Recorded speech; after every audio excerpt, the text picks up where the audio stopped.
Hello mga YT, nandito po ako ngayon sa harap ng aking alagang dayap. Meron lang po akong i-share sa inyo tungkol sa napanood ko sa isang nag-aalaga ng halaman. Meron po siyang ginagamit na abono, hindi po yung chemical na abono. Tatry ko lang po kung gaano ka epektibo ang ginagamit niyang abono. Isang kutsarang baking soda sa 1 litrong tubig na kanyang pinandidilig sa halaman niya. Pero dahil wala pa po akong experience sa pag-aabono ng baking soda, susubukan ko po muna sa isang ganito karami. Wala pang 1 kutsara, mga kalahating kutsara lang po sa 1 timbang tubig. Yan. At titingnan ko kung ano ang magiging epekto pagkalipas ng ilang araw. Dahil maganda raw po ang baking soda sa halaman kumpara sa mga nabibiling abono. Kaya tatry ko kung maganda nga.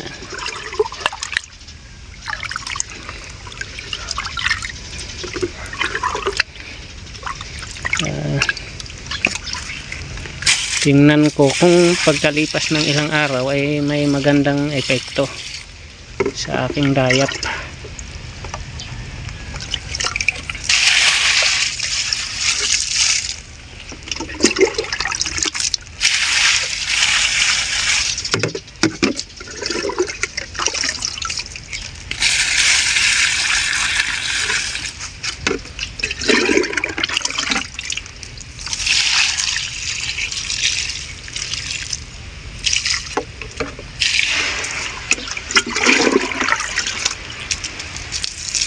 Pampaganda raw po kasi ng tubo, kahit doon sa mga pangit na nanghihina na halaman ay maganda raw po ito. Ay tamang tama, 5 araw akong mawawala dahil sa Holy Week.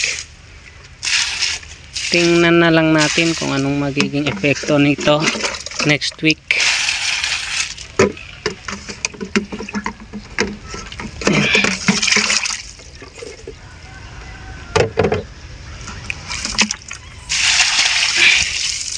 Yan. Magandang umaga po. Nandito po ako ngayon sa harap ng aking alagang dayap na noong April 5, 2023 ay diniligan ko po ng 1 timbang tubig na hinaluan ko ng baking soda na wala pang 1 kutsara. Ayan, lapitan po natin. Noon po, bago madiligan ng may baking soda na tubig, ay hindi po ganito kaganda. Matagal na po itong tinubuan ng sanga, pero hindi po naging mabilis ang kanyang paglago. Katunayan, mayroon na pong mga namatay na sanga. At ito po sana, kung hindi nadiligan ng may baking soda, itingin ko mamamatay na rin dahil sa matinding init ng araw. Pero ngayon po ay gumanda at nagkaroon pa po ng maraming dagdag na sanga dito sa mas mataas na bahagi ng dayap na to. At hindi lang po sanga, nagkaroon po siya ng napakaraming bulaklak. Ayan po, ayan.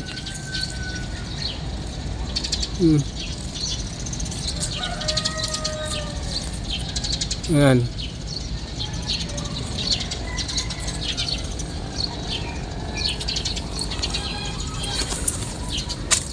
Dito, ayan. Oh, dito. Ito pa.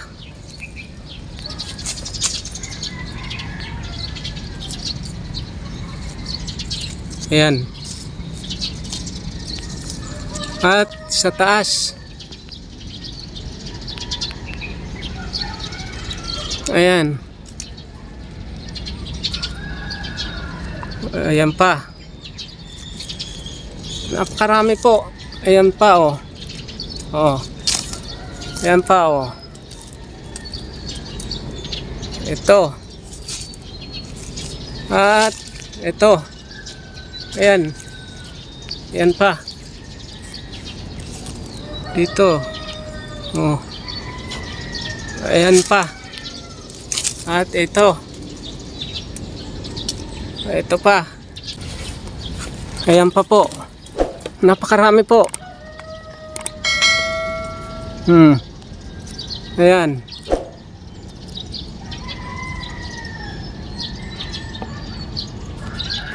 Ayan o.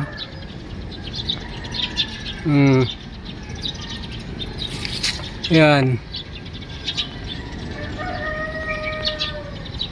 Marami po. Ayan pa. Oh.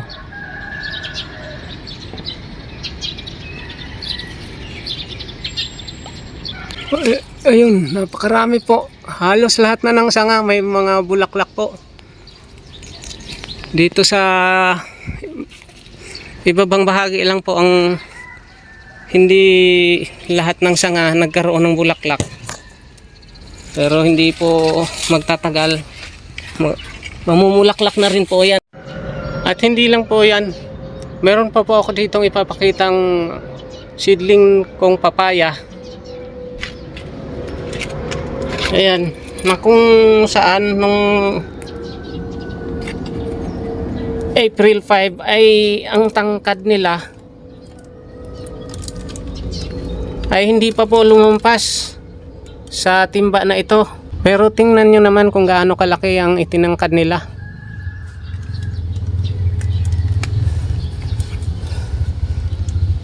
Isang dangkal po ang itinangkad.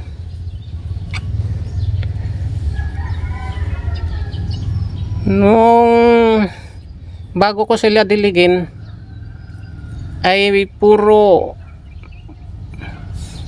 masyadong green yung kanilang mga dahon dahil sa puro matatandang dahon meron sila. Ayaw nilang magtalbos.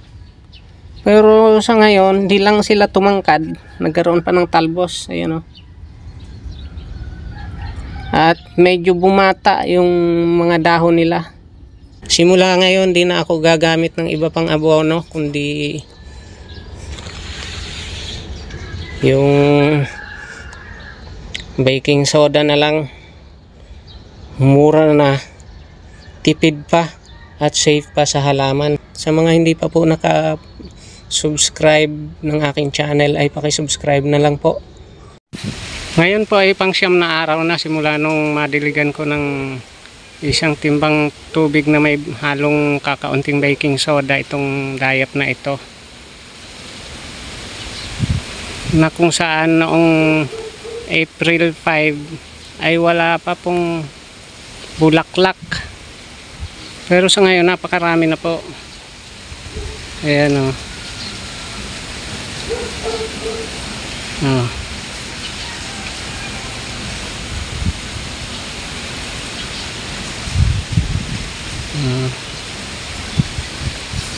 Ayan.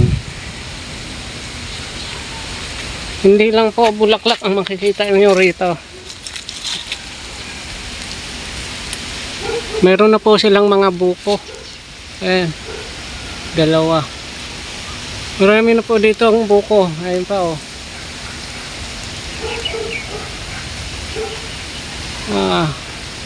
Nagbukahan na po ang iba. At may mga sumunod na maliliit. Katulad nito. Ayan. Maliliit pa yan. Pero lalaki po yan. Na katulad ng mga yan.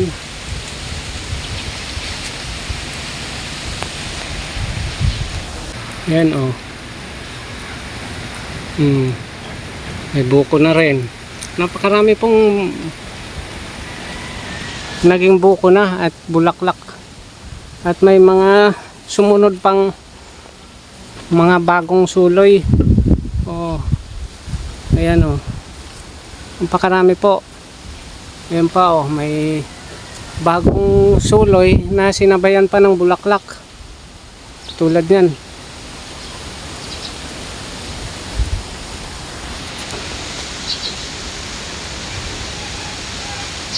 Ngayon po ay April 14, kaya pang siyam na araw pa lang po, pero ganyan na po kaganda ang naging epekto. Yung dating walang bulaklak ay nagkaroon po ng napakaraming bulaklak sa loob lang ng ilang araw, at ngayon po ay pang-siyam na araw na at nagkaroon na po ng mga buko sa ngayon, bilang bulaklak. Gaano kadami ang mga bulaklak na yan at buko.